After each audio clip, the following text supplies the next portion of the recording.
तव कथामृतं तप्त जीवनम कविविरीडितं कल्मषापहं श्रवणमंगलं श्रीमदाततं भुवि गृह्णन्ति ये भूरिदा जनाः।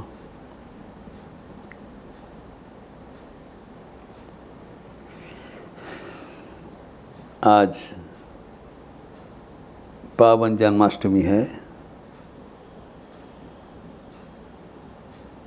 श्री कृष्ण का आज जन्मतिथि।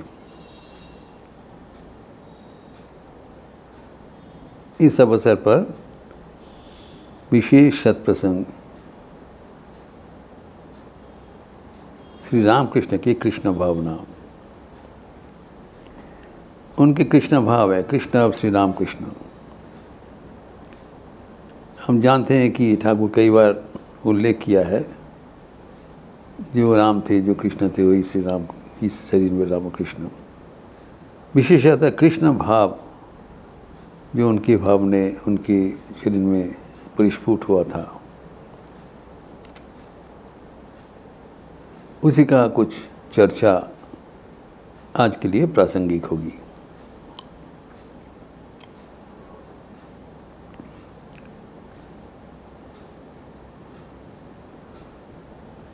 हम जानते हैं कि भगवान श्री रामकृष्ण के मरदेह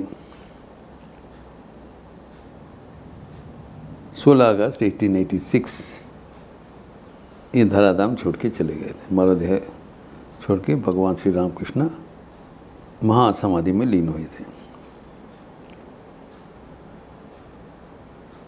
उसके कुछ दिन बाद ही जन्माष्टमी की तिथि पर श्री रामकृष्ण के अस्थि अवशेष एक कलश में लेकर रामचंद्र दत्त के घर से उनकी काकुलगाछी में जो योगोद्यान है, बगीचा है, वहाँ पर जाके वहाँ पर ज़मीन में समाधि दिया था। शशि महाराज स्वयं उसको कांधे में लेकर वहाँ पर जाकर उपस्थित हुआ। एवं जब वहाँ पर मिट्टी जला जा रहा था, शशि महाराज पुकारते हुए कहा, धीरे से करो, ठाकुर के शरीर में आघात पहुँचता है, चोट पहुँच रहा है। मतलब स्वयं ठाकुर के वो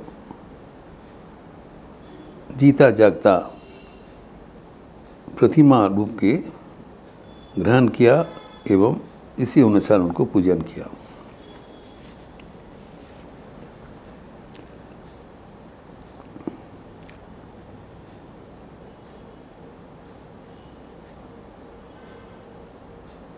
लेकिन ये जो श्री रामकृष्ण के कृष्ण का भावना, ये स्वयं ठाकुर के मानस पुत्र राजा मानस के वाणी से हमें प्राप्त हुआ है। हम जानते हैं कि श्रीमद स्वामी ब्रह्मानंद जी श्री रामकृष्ण के मानस पुत्र राखाल राज रूप से परिचित था। कारण श्री रामकृष्ण ने उल्लेख किया था उनके दिव्य दर्शन के अनुसार, ये ब्रज की राखाल थे। श्री कृष्ण का सखा, चिर सखा, और इस अवतार में श्री रामकृष्ण के साथ उनके मानस पुत्र रूप से लीला विलास करके चले गए। लेकिन उन्होंने मना किया ये संवाद राखाल को नहीं देना, कारण कि उसका पूर्व स्थिति अगर उद्दित हो जाए तो शायद ये शरीर छोड़ देगा। और वही हुआ था। जब वो एक दिन बेलूर मठ में थे, तब रामलाल दादा जो प्रसिद्ध कीर्तनिया था, तो उन्होंने बताया, रामलाल दादा कीर्तन करो। तब रामलाल दादा आनुष्ठानिक रूप से नृत्य कीर्तन करके उनको आनंद वर्धन किया। एक बार ब्रोजे चलो राखाल दिन दुएकेन मतो।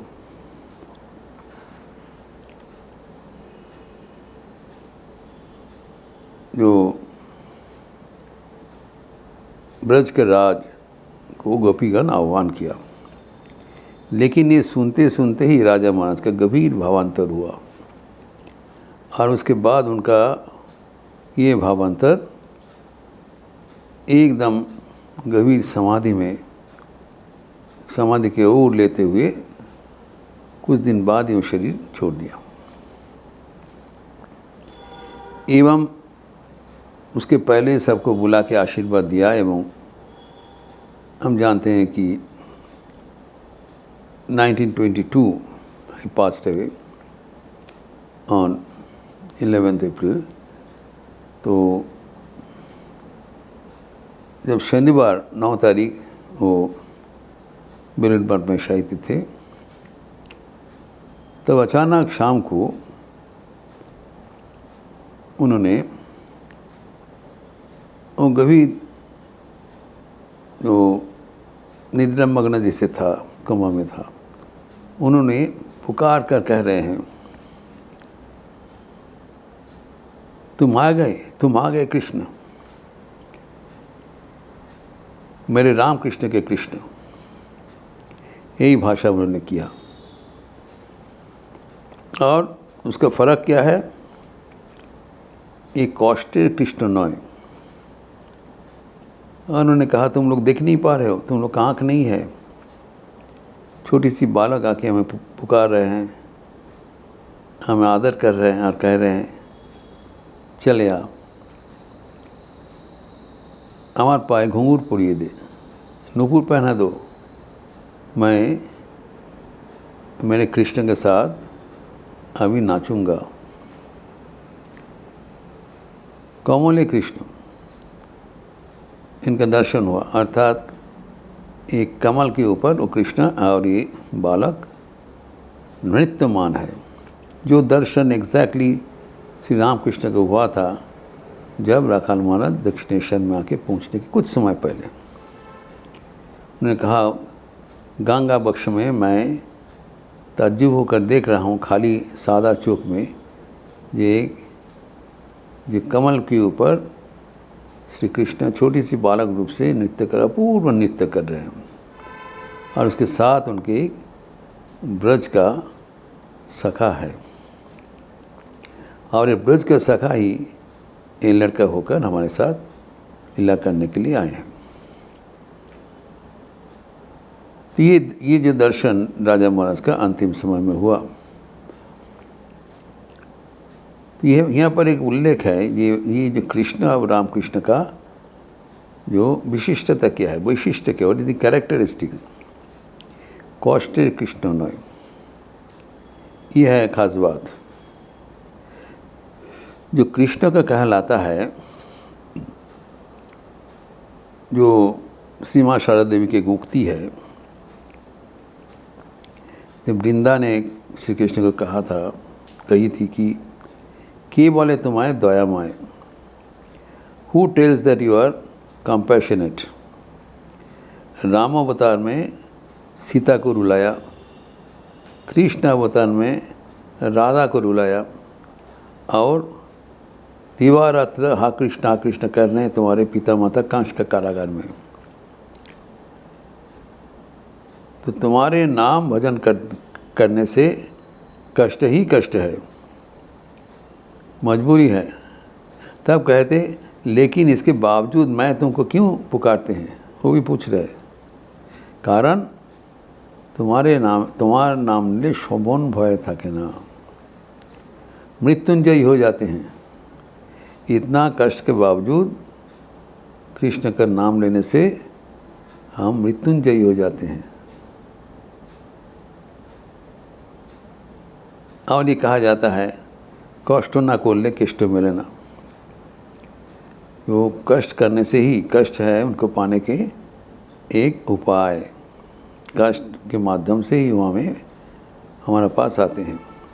लेकिन श्री राम कृष्ण के कृष्ण जो है वो कष्ट का कृष्ण नहीं है, वो आनंद का कृष्ण है, जिसका दर्शन राजा महाराज को हुआ था। और अगर हम लोग प्रार्थना करें, हम लोग कभी होगा। आज उनके पावन जन्मतिथि पर वो स्मरण योग्य है। और ये कृष्ण दर्शन करने के लिए श्री राम कृष्ण एक बार मथुर बाबू के साथ, उनके पत्नी जगदम्बा के साथ वृंदावन गए थे। जब मथुरा में उपस्थित हुआ तब उनका कृष्ण का दर्शन हुआ। एवं जमुना के घाट में भी श्री कृष्ण को दर्शन हुआ कि गोचरण करते हुए लौट रहे। साक्षात साधारण आंखों में दर्शन हुआ।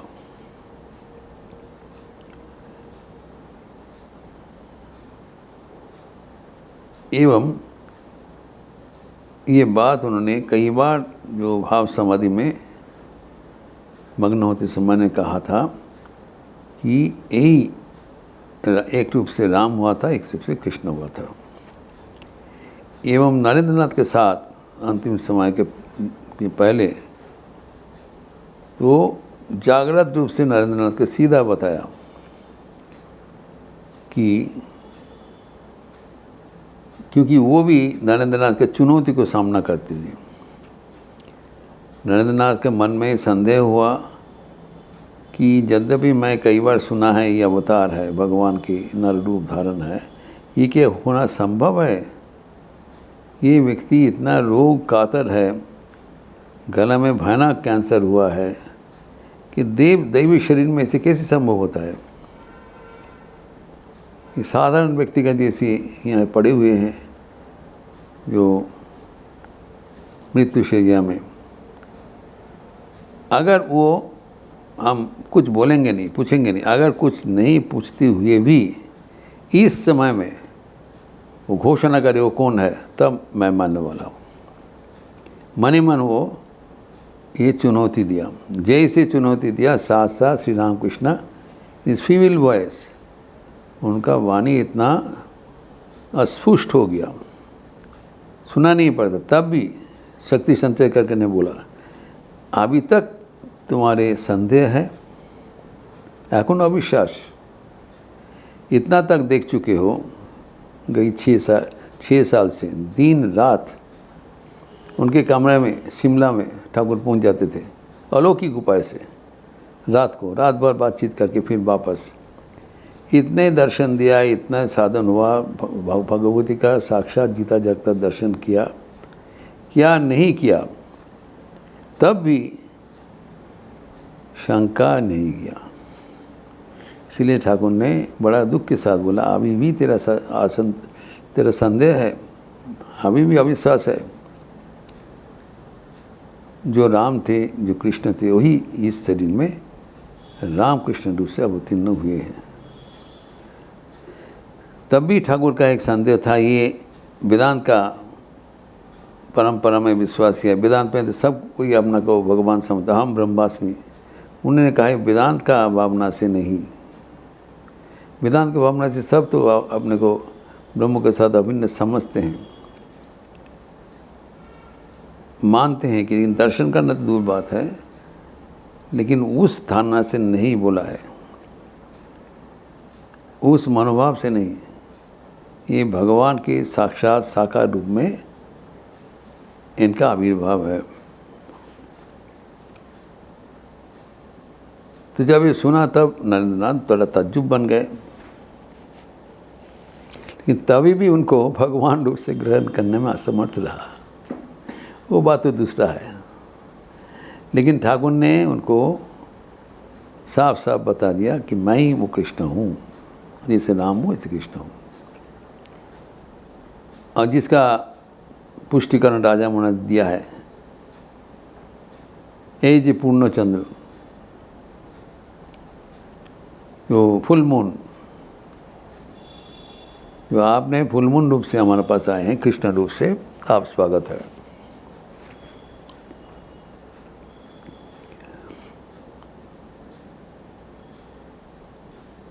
तो ये श्री रामकृष्ण के एक महिला भक्त थे, हम जानते हैं, गौरी माँ।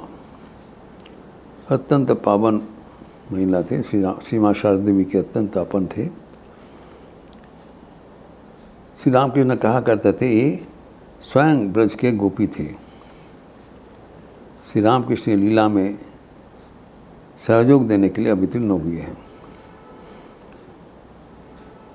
तो एक दिन वो गोपी जो गौरी माँ को श्री रामकृष्ण ने साफ पूछा, गौरी बोलो तो मैं कौन हूँ। गौरी माँ का बिंदु मात्र कोई संदेह नहीं था, सीधा बता दिया, आप स्वयं वही भगवान है। कृष्णस्तु भगवान स्वयं, भागवत को उद्धृत करके मैं बताया, कृष्णस्तु भगवान स्वयं, आप वही भगवान का जीता जागता साक्षात स्वरूप है।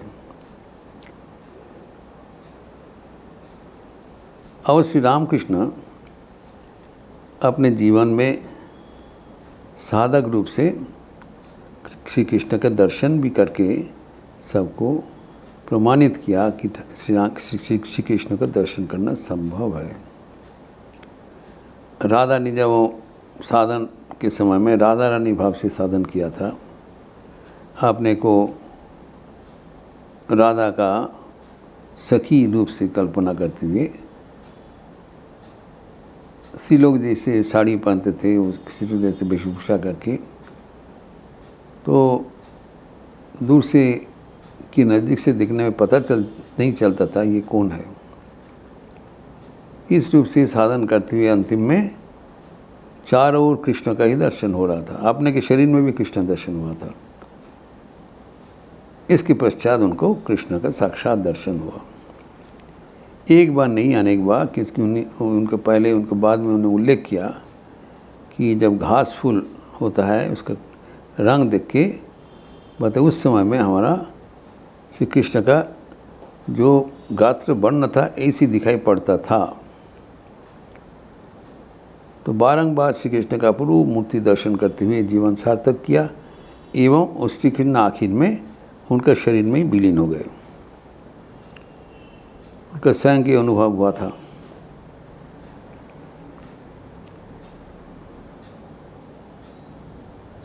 तो ये बात उन्होंने जो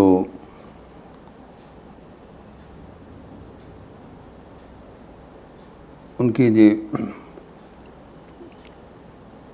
भक्त थे नवगोपाल घोष, वो कृष्ण भक्त थे एवं उसका पत्नी निस्तारिणी देवी। तो इसके बारे में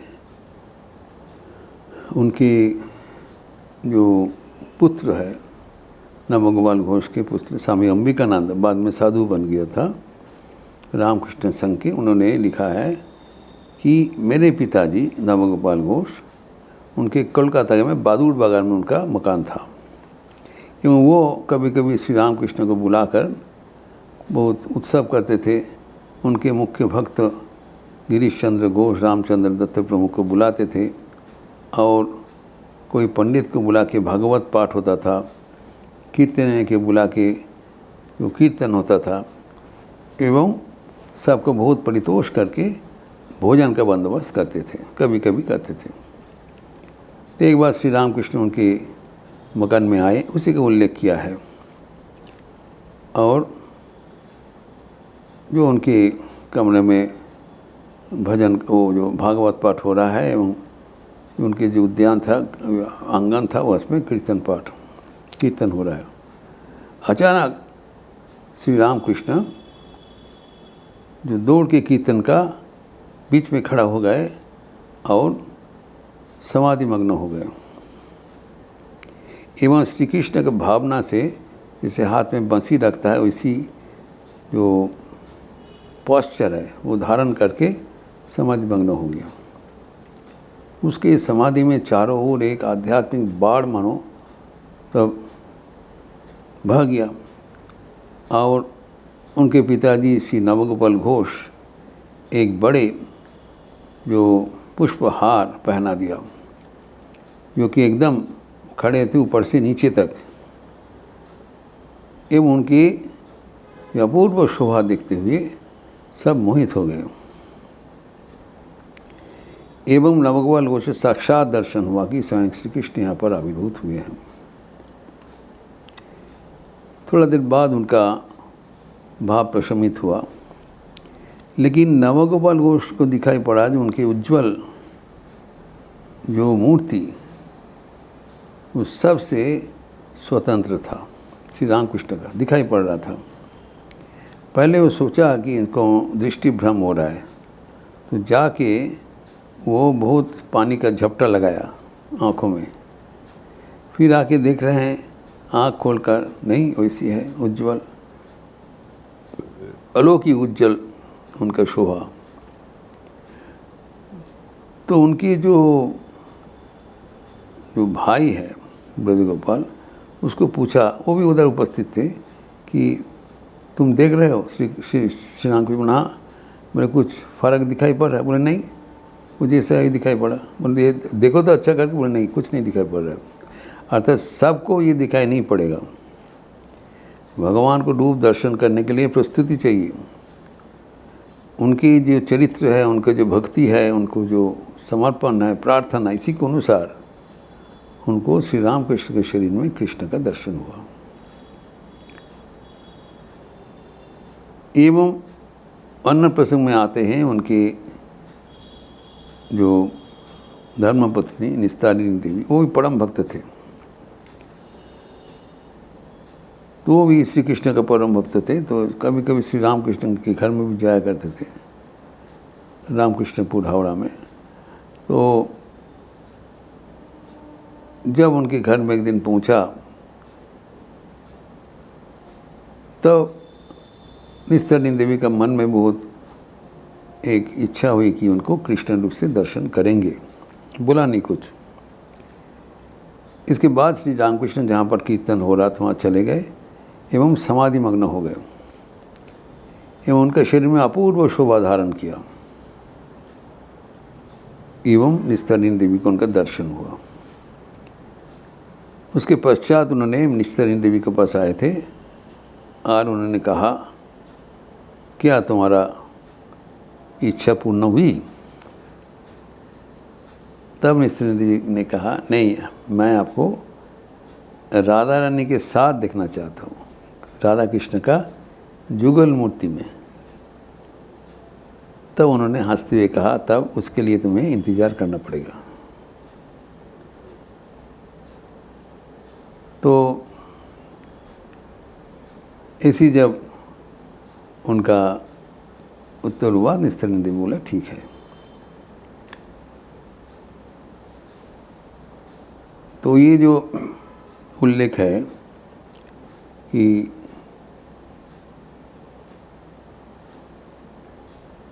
जो रामलाल भगवान के भ्रातृपुत्र रामलाल को एक दिन श्री रामकृष्ण ने कहा, मुझे एक जो पीत वस्त्र परिधान करा दो। तो उन्होंने बाजार से एक सफ़ेद धोती लेके उसमें हल्दी भी मिला के वो पीत वस्त्र कर दिया। वो फिर उनको पहना दिया और एक हार पहना दिया। पहनने के बाद उनके कृष्ण का भावांतर हुआ और वो जो पीत वस्त्रधारी और बनमालीधारी ऐसे कहते हुए वो ज़मीन में वो लपेट हो रहे थे, इधर उधर लपेट हो रहे थे, कृष्ण कृष्ण करते हुए। माला वाला सब छूट गया। तब रामलाल उनको वस्त्र परिवर्तन करके एक सफ़ेद वस्त्र दे दिया और वो अपना प्रकृति धारण किया। स्वामी विज्ञानानंद जी को श्री रामकृष्ण ने एक दिन कहा, देखो मैं श्री कृष्ण रूप से अवतीर्ण हुआ था एवं राधा तथा गोपीगण के साथ मैं जो वृंदावन में रासलीला में अंशग्रहण किया था। गोपीगण अत्यंत पवित्र है।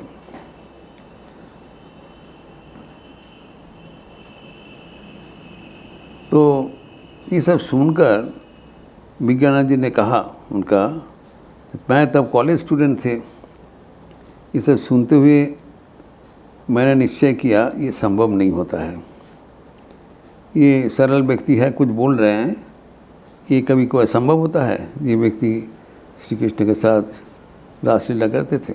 विश्वास नहीं हुआ, कुछ बोला नहीं, लेकिन ठाकुर समझ लिया। उसके बाद में उसको बुला के श्री कृष्ण लीला के बारे में उनको अच्छी तरह से समझाया। समझाने के बाद वो समाधि मग्न हो गए। विज्ञान महाराज भी उस अवस्था में उनका भावांतर हुआ, एवं उन्होंने देखा उनके मन में जो अविश्वास अज्ञान का जो पर्दा है एक एक करके छिन्न हो रहा है। एवं थोड़ा देर बाद वो भक्ति भावना से आप्लुत हो गए, विश्वास से उनका मन प्राण भरपूर हो गए।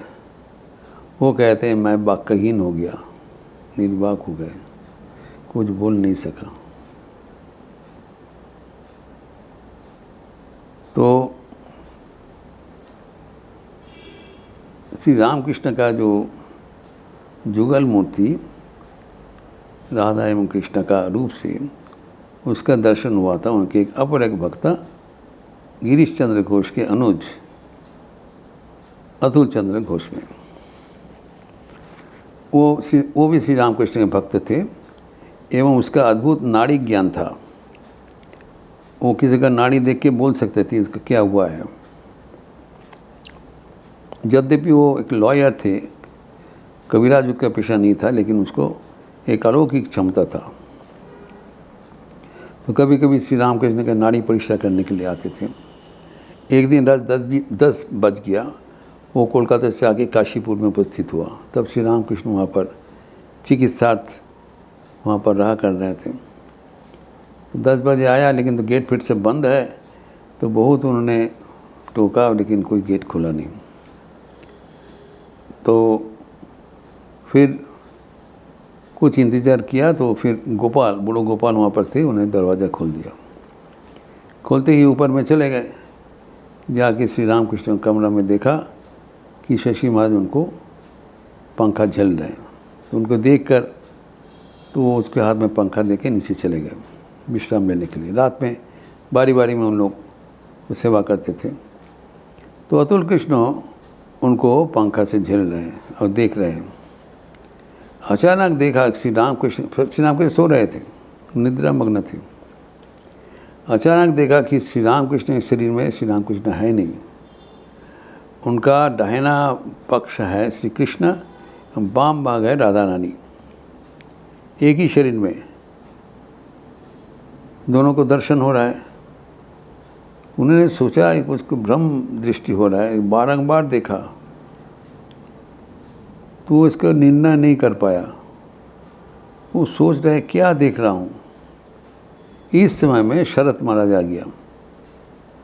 सब रात में सो रहे थे बारी बारी में, तो उसको देखने ही शरत महाराज उनके हाथ से पंखा ले लिया। तो उस समय में श्री रामकृष्ण का नींद टूट गया।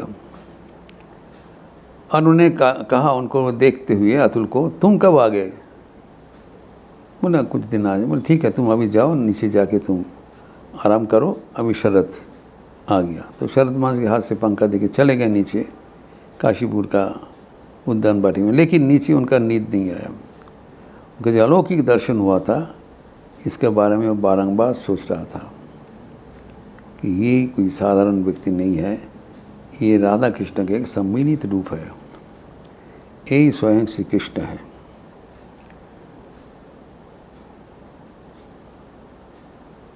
तो ये जो भक्तगण का अलौकिक दर्शन है,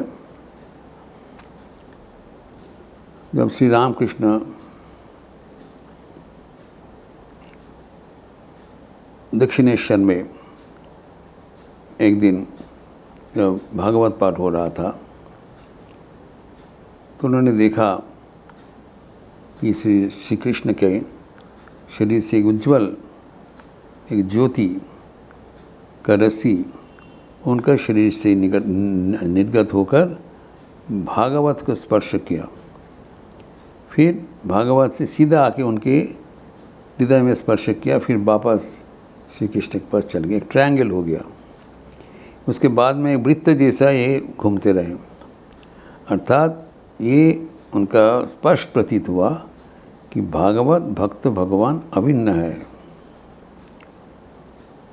वही इनको दर्शन से हुआ था। एवं हम जानते हैं कि दक्षिणेश्वर में जब एक बार जो विष्णु मंदिर में कृष्ण का विग्रह का लाते समय पुजारी के हाथ से गिर गया और वो पैर जख्म हो गया, टूट गया, तो तब इसका विधान है जब कोई प्रतिमा का अंगहानि होता है उस प्रतिमा से और पूजा नहीं होता है। तो पंडितगण विधान दिया रानी को, जिसको गंगा गर्भ में निक्षेप कर दीजिए और दूसरा एक प्रतिमा बना लीजिए। एक प्रतिमा का ऑर्डर भी चला गया, लेकिन श्री रानी रासमणी का मन में ये जो विधान मनोनीत नहीं हुआ। मन में बहुत दुख हुआ, इतना दिन पूजा किया, उनको हम कैसे फेंकेंगे। बोला अच्छा छोटा भट्टराज का ओपिनियन ले लिया जाए, उनका मत ले लीजिए। तो ठाकुर के पास गए। ठाकुर तब वो कम उम्र था, उनके पास पूछा।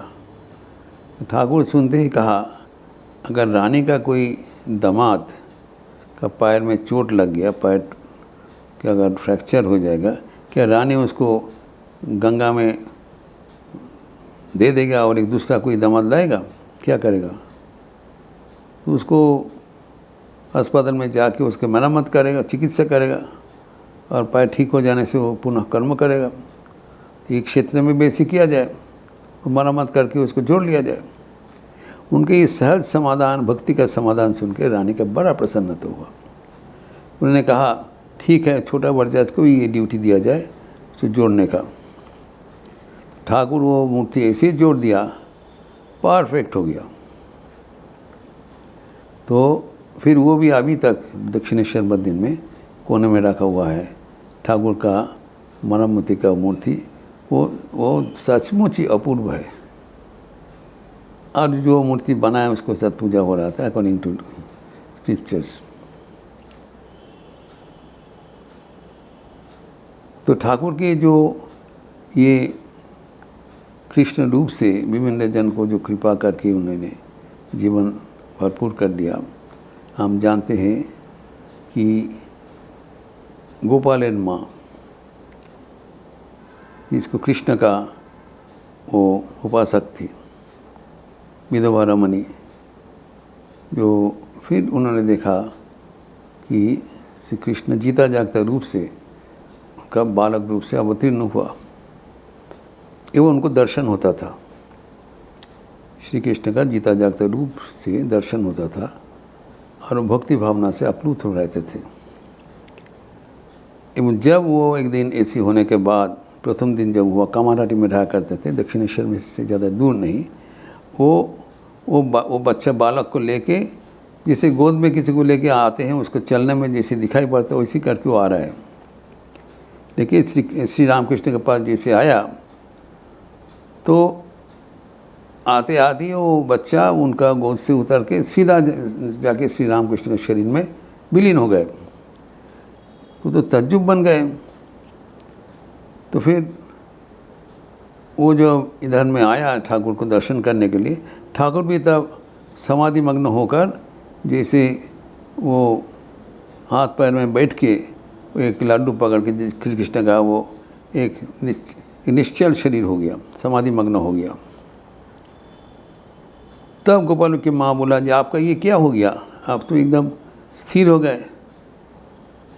उन्होंने कहा हमारी काठे ठाकुर पसंद ना, कोई बातचीत नहीं है, एक लकड़ी का जिससे बन गया।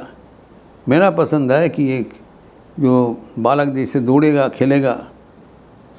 बाबा तुम मौन हो ले क्या नो, समझ में नहीं पाया। लेकिन श्री रामकृष्ण ने ये दर्शन दिया कि मैं ही एक कृष्ण रूप से तुम्हारे साथ विराज करता हूँ। और बराबर वो गोपाल को वो एवं ठाकुर की इसलिए वो अपना पुत्र समझते थे एवं शारदा देवी को अपना बहू समझते थे। एवं उसको गोपाल गोपाल कहा करते थे। तो ये जो श्री रामकृष्ण का पूर्व उनका जो जीवन, इसके बारे में मास्टर मशा ने कहा, ऐसी जो अद्भुत जीवन कभी कहीं पर नहीं देखा गया, नहीं सुना गया, अपूर्व है। ठाकुर के बारे में मास्टर मशाई का यही है मंतव्य। ऐसे अद्भुत जीवन मनुष्य शरीर में कभी देखा नहीं गया, ये अकल्पनीय है, अपूर्व है। यही ठाकुर के बारे में, उनके जो लीला के बारे में अंतिम मंतव्य है। आज जन्माष्टमी के पावन अवसर पर श्री रामकृष्ण के जो आनंदमय कृष्ण रूप, उसको कल्पना करते हुए हम भी अपना अपना जीवन समृद्ध करेंगे एवं वो कृष्ण का सान्निध्य पाने के लिए प्रार्थना करेंगे, ताकि हमारे जीवन भी इस रूप से धन्य हो जाए। जो ठाकुर के बारे में उनके जो पार्षदगण का जो उल्लेख है, वो हमारे जीवन समृद्ध करते हैं। ये आज के दिन परम स्मरणीय है। ओम शांति शांति शांति। हरि ओम तत्सत। श्री राम कृष्णार्पणमस्तु।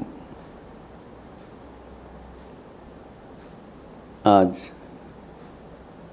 जन्माष्टमी का अवसर है। सुबह में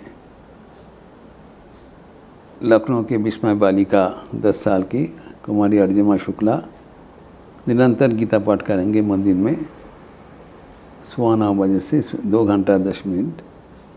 निरंतर कुछ लिपि देखते नहीं हुए आवृत्ति कर देंगे एंटायर बुक। शाम को संध्यारती के उपरांत आज श्याम नाम संकीर्तन होगा जन्माष्टमी के अवसर पर। उसके पश्चात भागवत पाठ, श्री कृष्ण के जन्म कथा मैं प्रवचन करूंगा एवं उसके पश्चात गदाधर अभ्युदय बगल के बच्चे लोग, उन्होंने बाल लीला को एक नृत्य गीत करते हुए प्रदर्शन करेंगे मंदिर में। ये सब YouTube में दिखाई जाएगा। प्रसाद का है बंदोबस्त, जो स्थानीय भक्त प्रसाद लेंगे। ये अनुष्ठान में आप सबका स्वागत है। अच्छा रहिए, स्वस्थ रहिए, आनंद में रहिए। नमस्कार।